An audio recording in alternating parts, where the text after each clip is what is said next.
It is a beautiful day here in Park Falls, Wisconsin at the 2022 Customer Appreciation Day event. We are here in the live seminars at St. Croix headquarters with Dan Gropengiser, a muskie fisherman, a multi-species guide in north central Wisconsin, and you're going to go over some information today on how anglers can be more effective at catching muskies year-round, spring, summer, fall, whether you cast, whether you troll, whether you sucker fish. You got your muskies dialed in, and we're going to hear some pretty cool things today. But yeah, we're going to have live seminars all throughout the day. There's a big crowd outside. The sun is shining. It is beautiful. Pretty fun environment down here at Park Falls, Wisconsin right now. So we're going to kick off our live seminars here with Dan, and hopefully you guys can learn a few things. So thanks for coming, Dan. Yeah, thank you so much. Good job on the last name, too. Hi, everybody. Good morning. I'm Dan Gropengiser. I'm out of Rhinelander, Wisconsin. I'm going to just go over my early season all the way through the tail end of the year. I know a lot of people get antsy. You start your season off, you go to all the sports shows, you buy all your favorite baits. And generally it's the biggest one that catches your eye. So early spring, you want to start out small slammers, small twitch baits, small glide baits. And being that those baits are so small, you want to downsize. Me personally, I run 7'10" downsizer rod, something that's going to carry the load of those small baits, 65-pound to 80-pound sets, and work your shallows. All those fish are going to be in the shallows, staging, or there's going to be a lot of males in there. It's all dependent on the weather too. So spring, think small, a little bit slower, glide baits, give yourself that presentation, that move, gives a nice side swiping angle to it. And warlocks, phantom, if you can find reflog, get your hands on it. So as far as my rod lineup goes, legend tournaments are going to be in my boat. I also have the Mojo Muskies and Legend Elite.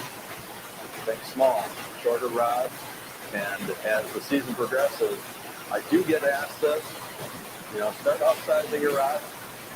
What's the best rod? Well, I have to ask the question, how far are you off the water?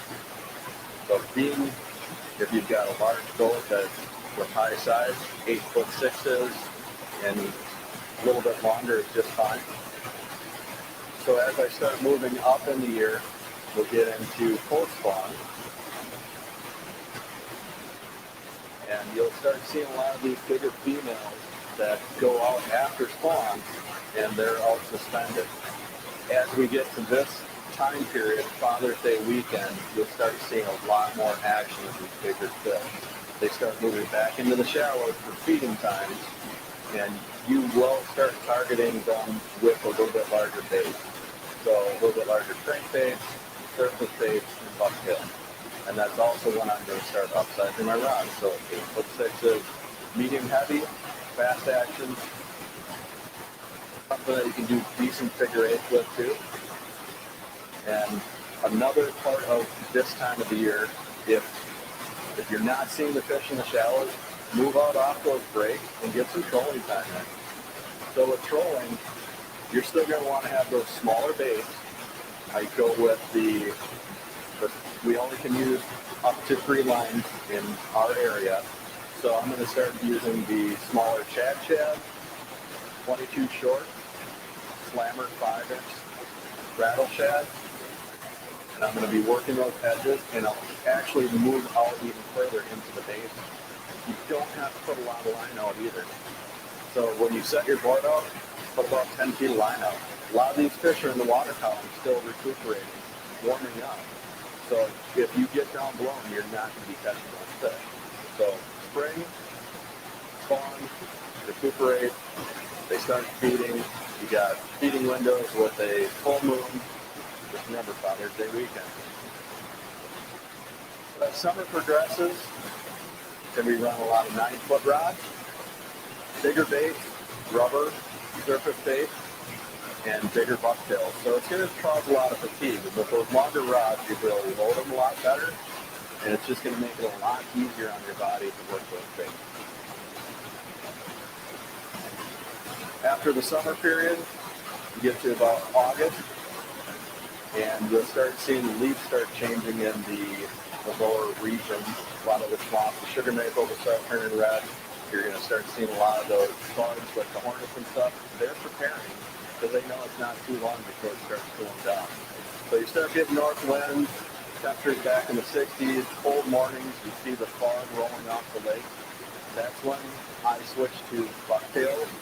I do a full gamut of bucktails, and those fish that are out after the summer period that are suspended, they start moving back in, and they start feeding heavily as the panfish and everything else gets back into the green leaf. So as you have those cold fronts that are moving through, watch days prior to. Say if you're coming up for a trip, find your destination and watch the weather. Watch those weather patterns and get on those shorelines that have been pounded by the wind. Even days after, say 2 days after, if you've got a good gust, those fish will actually be still feeding in those areas because there's so much bait fish moved up onto it. One of the great things about this time of the year too, even for us in Wisconsin, you're going to target those fish with bucktails, you're going to catch more fish on figure eight. So I'm watching out behind my bait. I'm watching for red fins if it's low light. And with a 9-foot rod, you're not bending down too far. Make those figure eights. At least make something happen at the boat, if it's a large oval or an L. One of my good friends that I fish tournaments with, I grew up with fishing, he said it flat out, I just love it when he eats the boat. I know something's going on because he gets tense, so it's great. One of the greatest times of the year. We do run into some time periods too after those big flows, and we get cold fronts. We'll get a lot of high sky days. So 2 years ago, I started running baits for one of my good friends, and he gave it to me, and I went out the first time with it, and we stuck 2 fish on high skies, north wind. The fish actually were set up on the south end of the lake. The first fish ate out from the boat, nipped, and then trained right in, and I missed it at the boat on the 8th. The fish turned around, came back in with the 9-foot rod, pulled the bait out, put it back in the water, and literally the fish was watching and came back to the boat. And those are the willow rangers by Rocky Point.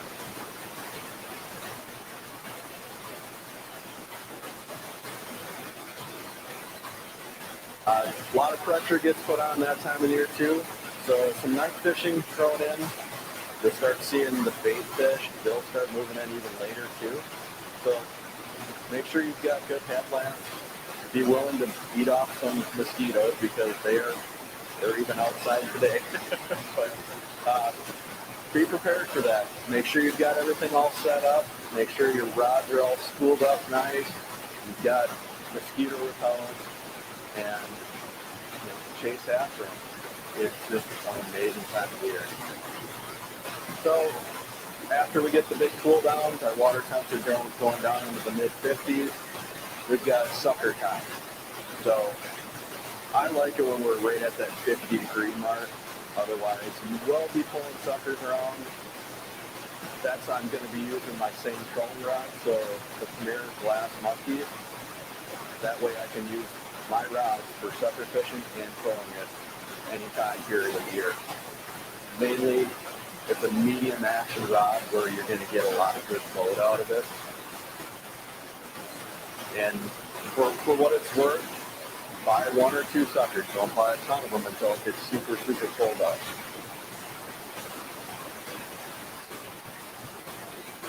A few years ago, I started running different electronics. Now we can see everything that's going on. We can see these fish coming up onto your sucker rig. Make some tight turns. Those fish will react to that, no different than trolling. Even though it's a sucker, they will be following. And if you do move fish, go back on them. Because if they're not going to eat it right away, get back on them within about half hour or right when that feeding window is, and you will get those fish fed. So after sucker period, we've been casting, we've been pulling the suckers. It gets cold enough. You can cast, but all your eyelets freeze up and your reels freeze up. So I switch over to trolling, and I'm still using them, the 8-footer, the glass rods because they actually take so much shot with larger baits such as headlocks, matlocks. You're going to be able to get those baits down, and those rods work so well with it. Larger planer boards, I start my day off searching. I'm searching for the bait fish. I'm pulled off of the edge. I'm almost to that sand mud edge out in about 20 feet of water. And then I'll start working those patterns, crisscrossing, and continue those areas. Eventually those fish will turn on. And don't be afraid. Don't be afraid to try a little bit shallower too. Sometimes if we do get warm-ups, those fish will slide a little bit shallower to feed.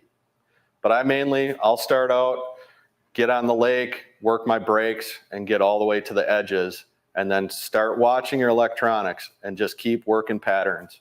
And don't be afraid to bump bottom either. So everyone, thank you so much.